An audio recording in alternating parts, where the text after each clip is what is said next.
Hello दोस्तों, आज की कहानी है भाभी ने सिखाया ननद को सबक। दोस्तों, अब हर सप्ताह सोमवार, बुधवार, शनिवार आपसे मिलेंगे एक नई कहानी के साथ सुबह 11:30 बजे। खुशी जी और उनके पति दोपहर को शांत चुपचाप बैठे थे। आज 14 दिन हुआ था, कल ही तो 13वां हुआ है। खुशी जी के ससुर के चले जाने से पिछले 13 दिन कितने मानसिक, दिमागी, शारीरिक तौर पर तोड़ने वाला दिन रहा था। 4 साल पहले खुशी जी की सासू जी शांत हो गई थी और अब ससुर जी भी चले गए।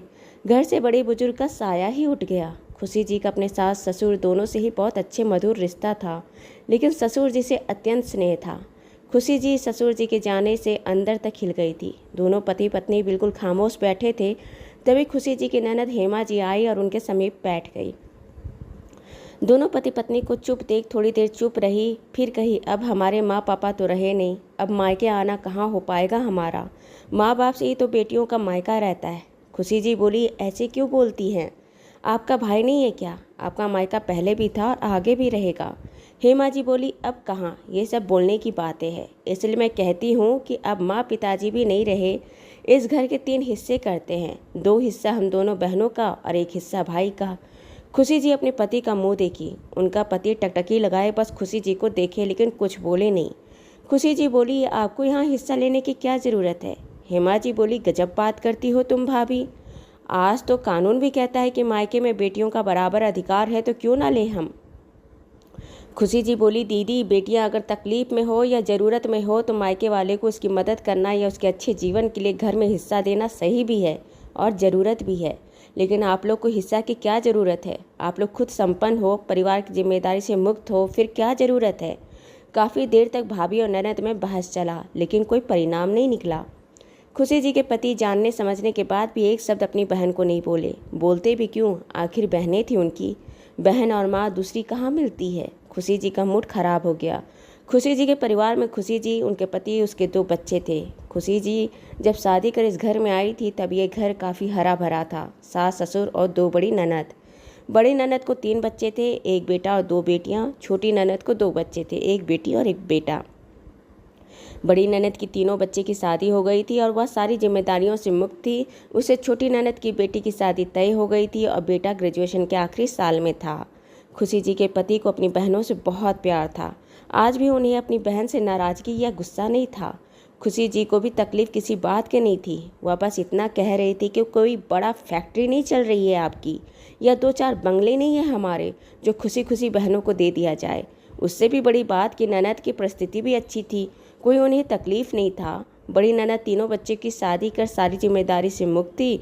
वहीं छोटी ननद के पति की कमाई बहुत बढ़िया थी।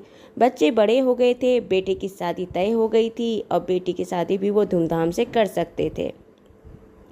पैसों की कमी नहीं थी, तो फिर बहनों को घर में हिस्से की क्या ज़रूरत है। वही खुशी जी के परिवार में बच्चे छोटे थे, स्कूल कॉलेज की पढ़ाई, शादी, घर का खर्चा सब तो रखा था।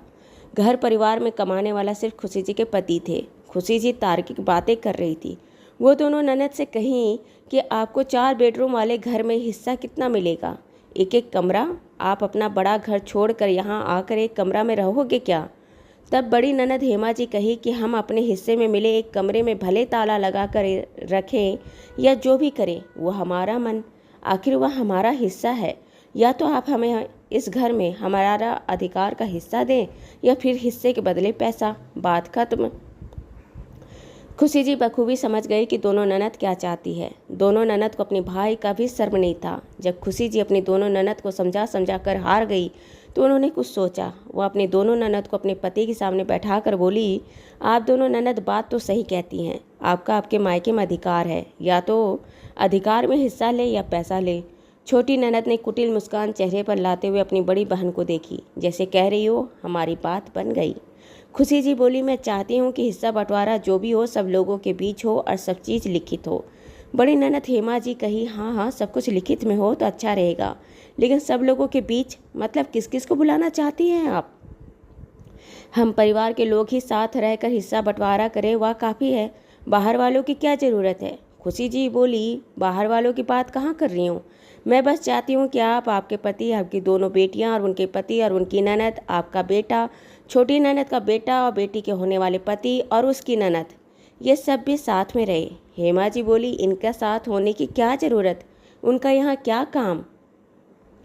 खुशी जी बोली, जैसे आप अपने मायके में हिस्सा चाहती हैं वैसे आपकी बेटियों को भी आपके घर में हिस्सा मिले, आपकी बेटियों की ननद को भी आपके बेटियों के घर में हिस्सा मिले। बेटियों का अधिकार जब आप बेटियां ले रही हैं तो आपकी बेटियां और आपकी बेटियों की ननद अपने अधिकार से वंचित क्यों रहे। अगर आपके मन में हिस्सा बंटवारे की बात नहीं है तो उन्हें अधिकार दिलवाना हमारा कर्तव्य है। अब मुंह देखने लायक हालत थी खुशी जी की दोनों नंदों की। दोनों कुछ नहीं बोली। दूसरे दिन दोपहर को खाना खाकर दोनों ननद अपना बैग पैक कर अपने भाई और भाभी को बोली, नहीं भाई, हमें कोई हिस्सा बंटवारा नहीं चाहिए, हम बस अपने मायके आते रहें, हमें और क्या चाहिए।